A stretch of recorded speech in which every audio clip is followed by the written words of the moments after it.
So known as T elevated അമ്മയുടെ management ആണ് ഇപ്പോൾ പറയാൻ പോകുന്നത്. Known as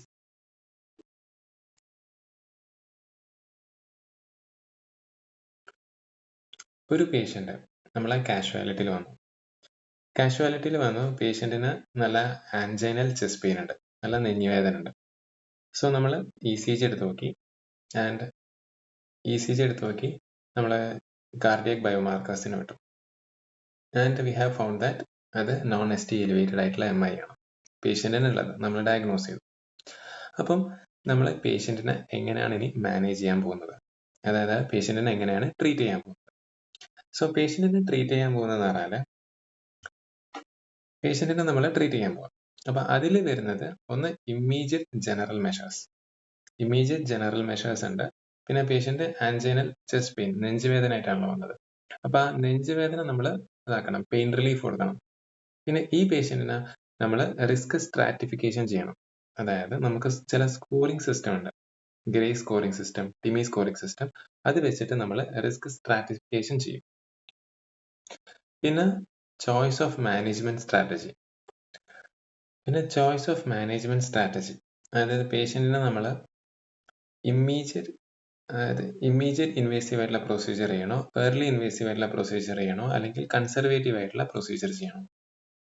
then initiation of anti thrombotic therapy. So ഇതാണ് ഹെഡിങ്സ്. ആന്റി ത്രോംബോട്ടിക് തെറാപ്പി എന്ന് പറയുന്നത് ആന്റി പ്ലേറ്റ്ലെറ്റും ആന്റി കൊയാഗുലേഷനും. First immediate general measures. So ഈ ഇമ്മീഡിയറ്റ് ജനറൽ മെഷേഴ്സ് എന്ന് പറഞ്ഞാൽ, അതായത് പേഷ്യന്റ് നമ്മളെ കാഷ്വാലിറ്റിയിൽ വന്നു. സോ ഇനീഷ്യലി നമ്മൾ പേഷ്യന്റിനെ അഡ്മിറ്റ് ചെയ്യണം, preferably in the ICU setting. അങ്ങനെ പേഷ്യന്റിനെ നമ്മൾ അഡ്മിറ്റ് ചെയ്തു. നമ്മൾ IV, അതായത് ഒരു IV കാനുല ഇടണം പേഷ്യന്റിന്. പിന്നെ നോ ആംബുലേഷൻ, അതായത് പേഷ്യന്റിനെ നടത്തിക്കാൻ സമ്മതിക്കരുത് until 24 hour when the patient is having no chest discomfort. അതായത് പേഷ്യന്റ് സ്റ്റേബിൾ ആയി ഒരു 24 hour കഴിഞ്ഞിട്ട് പിന്നെ നടക്കാൻ സമ്മതിക്കാൻ പാടുള്ളൂ. അതുവരെ പേഷ്യന്റിനെ തീരെ നടത്തിക്കാൻ സമ്മതിക്കരുത്. പിന്നെ നമ്മൾ SpO2, ഓക്സിജന്റെ സാറ്റുറേഷൻ നോക്കാം. ഓക്സിജന്റെ സാറ്റുറേഷൻ നോക്കിയിട്ട് നമ്മൾ SpO2യുടെ ലെവല് ലെസ് ദാൻ 90% ആണെങ്കിൽ, അതായത് SpO2 ലെസ് ദാൻ 90% ആണെങ്കിൽ നമ്മൾ ഓക്സിജൻ സപ്ലിമെന്റേഷൻ കൊടുക്കണം. ഇതേ സമയം നമ്മൾ പേഷ്യന്റിന്റെ ECG നമ്മൾ കണ്ടിന്യൂസ്ലി മോണിറ്റർ ചെയ്യാം. ഇതാണ് ഇമ്മീഡിയറ്റ് ജനറൽ മെഷേഴ്സിൽ വരുന്നത്. ഇനി അടുത്തത് പെയിൻ റിലീഫ്. സോ പേഷ്യന്റ് പെയിനുമായിട്ടാണ് വരുന്നത്.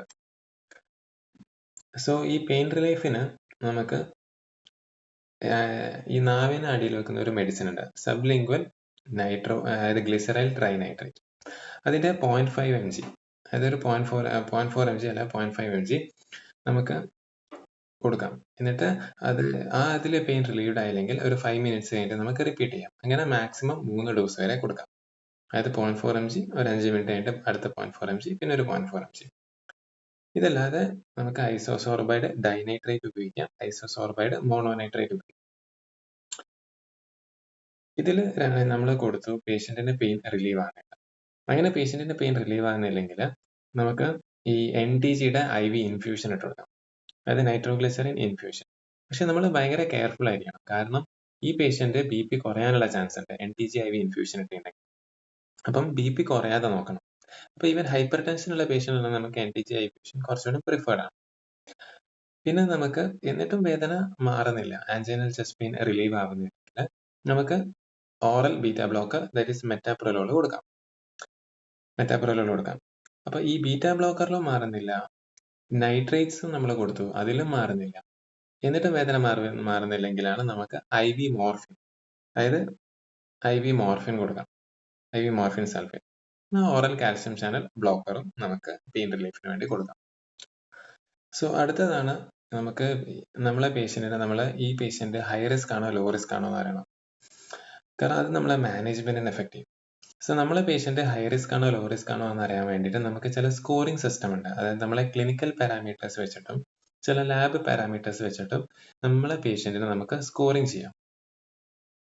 ആ സ്കോറിംഗ് സിസ്റ്റമാണ് ഗ്രേസ് സ്കോറിംഗ് സിസ്റ്റം അഥവാ ടിമി സ്കോറിംഗ് സിസ്റ്റം. ഇത് എന്തിനാന്ന് പറഞ്ഞാൽ നമ്മളെ choice of management strategy.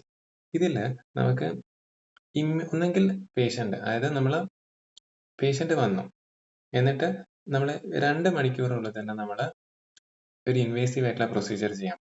So ഈ എന്തൊക്കെ പ്രൊസീജിയർ എന്ന് പറഞ്ഞാൽ നമ്മൾ നോർമലി ചെയ്യുന്നത് ഈ PCI എന്ന് പറയുന്ന പ്രൊസീജിയർ ആണ്. അതായത് പെർക്യൂട്ടേനിയസ് കൊറോണറി ഇന്റർവെൻഷൻ. സോ ഈ PCI എന്ന് പറയുന്ന പ്രൊസീജിയർ എന്ന് പറഞ്ഞാൽ എന്താന്ന് പറഞ്ഞാൽ നമുക്ക് ഇവിടെ ആക്ച്വലി ഒരു അതിറോസ്ക്ലെറോട്ടിക് ആയിട്ടുള്ള പ്ലാക്ക് ഉണ്ട്. അപ്പൊ ആ പ്ലാക്ക് നമ്മൾ ഒരു ബലൂൺ വെച്ചിട്ട് അവിടെ ഡൈലേറ്റ് ചെയ്യും. എന്നിട്ട് ഡൈലേറ്റ് ചെയ്തിട്ട് നമ്മൾ അവിടെ ഒരു സ്റ്റെൻഡ് ഇടും. സ്റ്റെൻഡ് ഇട്ടിട്ട് ആ ബലൂണിനെ തിരിച്ചെടുക്കും. അപ്പൊ അവിടെ വെസലിലൂടെ ഇനിയിപ്പം ബ്ലഡ് പോകാൻ പറ്റും. ഇതാണ് പെർക്യൂട്ടേനിയസ് കൊറോണറി ഇന്റർവെൻഷൻ എന്ന് പറയുന്നത്.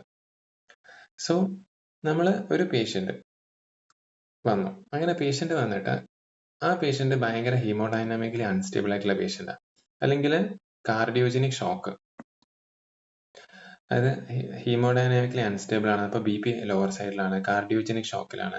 പിന്നെ നമ്മൾ ചെസ്റ്റ് പെയിന് നമ്മൾ മെഡിസിൻ ഒക്കെ കൊടുത്തു, പക്ഷെ എന്നിട്ടും റിഫ്രാക്റ്ററി ആയിട്ടുള്ള ചെസ്റ്റ് പെയിൻ ആണ്, അല്ലെങ്കിൽ ലൈഫ് ത്രെറ്റനിങ് ആയിട്ടുള്ള അർദ്മിയാസ് ഡെവലപ്പ് ചെയ്തു, അതായത് ഇലക്ട്രിക്കൽ കോംപ്ലിക്കേഷൻസ് ഡെവലപ്പ് ചെയ്യുന്നുണ്ട്.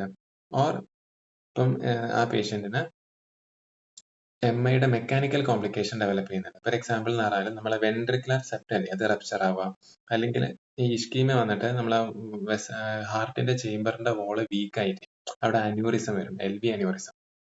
അപ്പൊ ഇത്തരം മെക്കാനിക്കൽ കോംപ്ലിക്കേഷൻസ് വരിക, acute cardiogenic pulmonary oedema MI കാരണം വരും. സോ ഇത്തരം കണ്ടീഷൻ വരുന്ന സമയത്ത് നമ്മൾ പേഷ്യന്റ് പെട്ടെന്ന് ഇന്റർവ്യൂ ചെയ്യണം, പെട്ടെന്ന് ആ ബ്ലോക്ക് ഒഴിവാക്കണം. അതിന് നമ്മൾ ആണ് ഇമ്മീഡിയറ്റ് ഇൻവേസീവ് സ്ട്രാറ്റജി എന്ന് പറയാം. അത് നമ്മൾ വിത്തിൻ 2 hours നമ്മൾ ചെയ്യും, വിത്തിൻ 2 hours. പിന്നെ എന്ന് പറയുന്നത് ഏർലി ഇൻവേസീവ് സ്ട്രാറ്റജി ആണ്. അപ്പൊ ഏർലി ഇൻവേസീവ് സ്ട്രാറ്റജി എന്ന് പറഞ്ഞാൽ നമുക്കൊരു വിത്തിൻ 24 hour, അതായത് 24 മണിക്കൂറിൽ ചെയ്താൽ മതി. അതായത് നമ്മൾ ഈ സ്റ്റണ്ട് ഇട്ടാൽ മതി, പെർക്യൂട്ടേനിയസ് കൊറോണറി ഇന്റർവെൻഷൻ ചെയ്താൽ മതി. അതായത് പേഷ്യന്റിന് നമ്മൾ ആദ്യം ഈ ആന്റി ത്രോംബോട്ടിക് തെറാപ്പി അതിപ്പോൾ പറയും, ലോഡിംഗ് ഡോസ് ഒക്കെ കൊടുത്തിട്ട് വിത്തിൻ 24 hour. അപ്പം എൻ്റെ ഈ പേഷ്യന്റിന് ഈ ഏർലി ഇൻവേസീവ് ആണോ കൺസർവേറ്റീവ് ആയിട്ടുള്ള മാനേജ്മെന്റ് വേണോ എന്ന് നോക്കുന്നത് നമ്മൾ സ്കോറിംഗ് സിസ്റ്റം ഞാൻ നേരത്തെ പറയില്ലേ, അതായത് ഗ്രേ scoring system, TIMI scoring system. ആ സ്കോറിംഗ് സിസ്റ്റത്തിൽ ഞാൻ നോക്കിയിട്ട് ഈ പേഷ്യന്റ് ഹൈ റിസ്ക് പേഷ്യന്റ് ആണ് നോക്കാം. അപ്പൊ ഒന്ന് ഹൈ റിസ്ക് പേഷ്യന്റ് ആവും ഒരു ഗ്രൂപ്പ്, അടുത്ത പേഷ്യന്റ് ലോ റിസ്ക് പേഷ്യന്റ് ആണ്. അപ്പൊ ഇത് ഹൈ റിസ്ക് പേഷ്യന്റ് ആണെങ്കിൽ നമുക്ക് അവരെ നേരത്തെ എന്തിനാണ് PCIക്ക് എടുക്കണം. ലോ റിസ്ക് പേഷ്യന്റ് ആണെങ്കിൽ അവരെ കൺസർവേറ്റീവ് ആയിട്ട് ട്രീറ്റ് ചെയ്തിട്ട് ഒരാഴ്ച 2 ആഴ്ച ഒക്കെ കഴിഞ്ഞിട്ട് നമ്മൾ കൊറോണറി ആൻജിയോ ഒക്കെ ചെയ്ത് ആൻജിയോഗ്രാഫി ചെയ്തിട്ട് PCIക്ക് എടുത്താൽ മതി.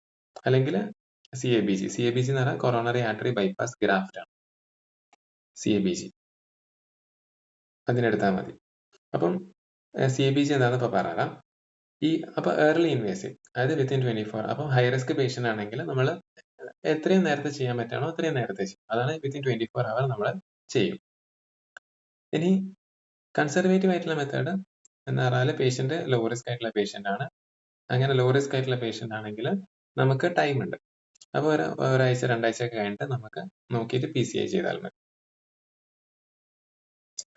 പിന്നെ ഈ കൺസർവേറ്റീവ് ആയിട്ടുള്ള മെത്തേഡ് നമ്മൾ ചെയ്യുന്ന സമയത്ത് PCI അല്ലാതെ ഒരു ഓപ്ഷനാണ് കൊറോണറി ആർട്ടറി ബൈപ്പാസ് ഗ്രാഫ്റ്റ് എന്ന് പറഞ്ഞാൽ നമ്മളിപ്പം ഇപ്പൊ ഇവിടെ ലീഷൻ ഉണ്ട്, അപ്പൊ അവിടെ ലീഷൻ ഉണ്ട്. അപ്പൊ നമ്മളൊരു വെസൽ എടുത്തിട്ട് ഇപ്പൊ അയോർട്ട എന്നങ്ങനെ നമ്മള് അതിനെ ബൈപ്പാസ് ചെയ്തിട്ട് അതിന്റെ ഡിസ്റ്റലിയുള്ള വെസലിന് നമ്മൾ കമ്മ്യൂണിക്കേറ്റ് ചെയ്യും. സോ ഇതെന്ന് പറഞ്ഞാൽ നമ്മളെ ഇന്റേണൽ മാമറി ആർട്ടറിയോ അല്ലെങ്കിൽ നമ്മളെ സാഫിനസ് വീനില്ലേ അതെടുത്തിട്ടാണ് നമ്മൾ ആ ബൈപ്പാസ് ചെയ്യുന്നത്. സോ ഇതാണ് ബൈപ്പാസ് ഗ്രാഫ്റ്റ്, അതായത് കൊറോണറി ആർട്ടറി ബൈപ്പാസ് ഗ്രാഫ്റ്റ് എന്ന് പറയുന്നത്. സോ അടുത്തതാണ് നമ്മളെ initiation of anti thrombotic therapy അഥവാ ആന്റി പ്ലേറ്റ്ലെറ്റും ആന്റി കൊയാഗുലേറ്റും. സോ നമ്മളടുത്ത് ഈ പേഷ്യന്റ് കാഷ്വാലിറ്റിയിൽ വന്നു, നമ്മൾ ആദ്യം ഈ എൻസ്റ്റമിയാണ് ഡയഗ്നോസ് ചെയ്തു, എന്നിട്ട് ആന്റി ആൻജിനൽ ഡ്രഗ്സ് കൊടുത്തു. അത് കൊടുത്ത ഉടനെ തന്നെ നമ്മൾ പിന്നെ ലോഡിംഗ് ഡോസ് കൊടുക്കണം. ഇപ്പൊ ലോഡിംഗ് ഡോസ് നമ്മൾ കൺഫേം ചെയ്ത ഉടനെ ലോഡിംഗ് ഡോസ് കൊടുക്കാം. ലോഡിംഗ് ഡോസ് എന്ന് പറഞ്ഞാൽ ആന്റി പ്ലേറ്റ്ലെറ്റ് കൊടുക്കാം. സോ ലോഡിംഗ് ഡോസ് നമ്മൾ കൊടുക്കുക എന്ന് പറഞ്ഞാൽ ആസ്പിരിൻ കൊടുക്കും. ആസ്പിരിൻ 300 mg, അതായത് aspirin 300 mg plus clopidogrel 300 mg, അതായത് ആസ്പിരിൻ 300 mg, ക്ലോപ്പിഡോഗ്രൽ 300 mg, പിന്നെ അറ്റോർവാസ്റ്റാറ്റിൻ 80 mg. ഇത് മൂന്നാണ് കൊടുക്കുക. അപ്പം ആസ്പിരിൻ വേണം, ഒരു P2Y12 ഇൻഹിബിറ്റർ. അത് ക്ലോപ്പിഡോഗ്രൽ ആവാം, ടിക്കാഗ്രിലർ ആവാം, പ്രാസുഗ്രൽ ആവാം. പക്ഷെ ഏറ്റവും കോമൺ ആയിട്ട് aspirin plus clopidogrel plus atorvastatin 80 mg ആണ്. ഒരു സ്റ്റാറ്റിനും നമ്മൾ കൊടുക്കും. ഇതാണ് ലോഡിംഗ് ഡോസ്. ഇത് പേഷ്യന്റിന് അപ്പം തന്നെ കൊടുക്കും. ഇത് നമ്മൾ എൻസ്റ്റമി ഡയഗ്നോസ് ചെയ്യുന്ന എല്ലാ പേഷ്യന്റിനും നമ്മൾ കൊടുക്കും ഈ പറയുന്ന ലോഡിംഗ് ഡോസ്. എന്നിട്ട് ഇപ്പൊ പേഷ്യന്റിനെ നമുക്ക് ഇത് നമ്മൾ ആക്ച്വലി കൊടുക്കുന്നത് എന്തിനാന്ന് പറഞ്ഞാൽ നമ്മൾ ആ പ്ലാക്ക് ഉണ്ടല്ലോ അതിനെ സ്റ്റെബിലൈസ് ചെയ്യാൻ വേണ്ടിയിട്ടാണ്. ഇത് കഴിഞ്ഞിട്ടാണ് ആന്റി കോയാഗുലേഷൻ കൊടുക്കുന്നത്. ആന്റി കോയാഗുലേഷൻ എന്ന് പറഞ്ഞാൽ നമുക്ക് ഈ അൺഫ്രാക്ഷനേറ്റഡ് ആയിട്ടുള്ള ഹെപ്പാരിനോ അല്ലെങ്കിൽ ലോ മോളിക്കുലർ വെയിറ്റ് ഹെപ്പാരിൻ ഉണ്ട്. സോ ഇതിലേതെങ്കിലും കൊടുക്കാം. ഈ അൺഫ്രാക്ഷനേറ്റഡ് ആയിട്ടുള്ള ഹെപ്പാരിൻ എന്ന് പറഞ്ഞാൽ അത് ഗൈഡ് ലൈൻ പറയുന്നത് 5000 ആയിട്ടുള്ള യൂണിറ്റ് നമ്മൾ IV സ്റ്റാറ്റ് അപ്പം തന്നെ കൊടുക്കും. എന്നിട്ട് followed by 1000 unit per hour infusion ആയിട്ട് കൊടുക്കും ഫോർ 48 hours. പക്ഷേ പ്രാക്ടിക്കലി കോമൺലി നമ്മൾ ചെയ്യുന്നത് ഹോസ്പിറ്റൽ ഒരു റിസോഴ്സ് ലിമിറ്റഡ് സെറ്റിംഗ്സിലൊക്കെ നമ്മൾ ചെയ്യുന്നത് എന്ന് പറഞ്ഞാൽ 5000 യൂണിറ്റ് IV സ്റ്റാറ്റ് ആയിട്ട് കൊടുക്കും. എന്നിട്ട് every 6th hourly 1000 unit every 6th hourly 5000 unit കൊടുക്കും. അത് ഒരു 5 days കൊടുക്കും. നമ്മൾ ഈ സമയം APTT മോണിറ്റർ ചെയ്യണം. അപ്പം ഗൈഡ് ലൈൻ ആക്ച്വലി പറയുന്നത് ഇൻഫ്യൂഷൻ ആയിട്ട് കൊടുക്കാൻ വേണ്ടിയിട്ടാണ്. പക്ഷേ ഇൻഫ്യൂഷൻ എന്ന് പറഞ്ഞാൽ ഇൻഫ്യൂഷൻ സെറ്റ്, ഇൻഫ്യൂഷൻ പമ്പൊക്കെ വേണം. അപ്പം റിസോഴ്സ് ലിമിറ്റഡ് ആയിട്ടുള്ള അധിക ഹോസ്പിറ്റൽസിലും ഇല്ലെങ്കിൽ ഇത് ആക്ച്വലി സോ അടുത്തത് നമ്മൾ ആന്റി പ്ലേറ്ററ്റിന്റെ ലോഡിംഗ് ഡോസ് നമ്മൾ കൊടുത്തത് ആക്ച്വലി നമ്മൾ സ്റ്റഡി സ്റ്റേറ്റ് പ്ലാസ്മ കോൺസെൻട്രേഷൻ എത്താൻ വേണ്ടിയിട്ട് അതൊരു 4 to 5 THz എങ്കിലും എടുക്കും. അപ്പം ആ ലോഡിംഗ് ഡോസ് ആയിട്ട് കൊടുത്തിട്ടുണ്ടെങ്കിൽ ആ ഒരു പ്ലാസ്മ കോൺസെൻട്രേഷൻ പെട്ടെന്ന് അച്ചീവ് ചെയ്യാൻ വേണ്ടിയിട്ടാണ്. അപ്പം ഈ ആന്റി കോയാഗുലേഷൻ കൊടുക്കാം. എപ്പം വരെ കൊടുക്കുന്ന പറഞ്ഞാൽ നമ്മൾ PCI എപ്പോഴാണോ ചെയ്യുക അതുവരെ കൊടുക്കാം. ഒന്നെങ്കിൽ കൺസർവേറ്റീവ് മെത്തേഡ് ആണെങ്കിൽ 5 days കൊടുക്കാം, 5 days കൊടുക്കാം. അല്ലെങ്കിൽ ഇപ്പം PCI ചെയ്യുന്നതാണെങ്കിൽ എപ്പോഴാണോ PCI ചെയ്യുന്നവരെ ആ സമയം വരെ നമുക്ക് കൊടുക്കാം. ഇനി പേഷ്യന്റിന് അടുത്ത വട്ടം ഒരു സ്ട്രോക്ക് വരാതിരിക്കാൻ വേണ്ടി, അത് റിക്കറൻസ് പ്രിവെൻഷൻ വേണ്ടിയിട്ട്, അതായത് പേഷ്യന്റ് ഡിസ്ചാർജ് ചെയ്യുന്ന സമയത്ത് നമ്മൾ കൊടുക്കുന്ന മെഡിസിൻസ് ആണ്. അപ്പം ഈ പേഷ്യന്റ് അവര് അതായത് ഫോർ 1 year അവർ ഡുവൽ ആന്റിപ്ലേറ്റഡ് എടുക്കണം. അതായത് aspirin 75 mg, clopidogrel 75 mg, atorvastatin 40 mg കൊടുക്കാം, ഡെയിലി കൊടുക്കാം.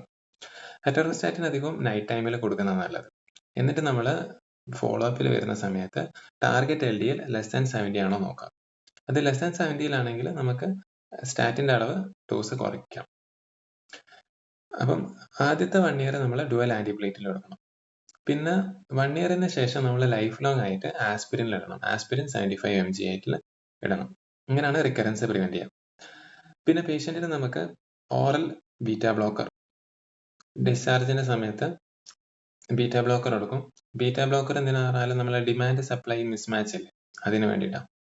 ഈ പെയിൻ ഇതിന് വേണ്ടിയിട്ട് നൈട്രേസ്, അതായത് ലോങ് ആക്ടിങ് നൈട്രേസ് ആന്റി ആൻജിനൽ തെറാപ്പി കൊടുക്കാം.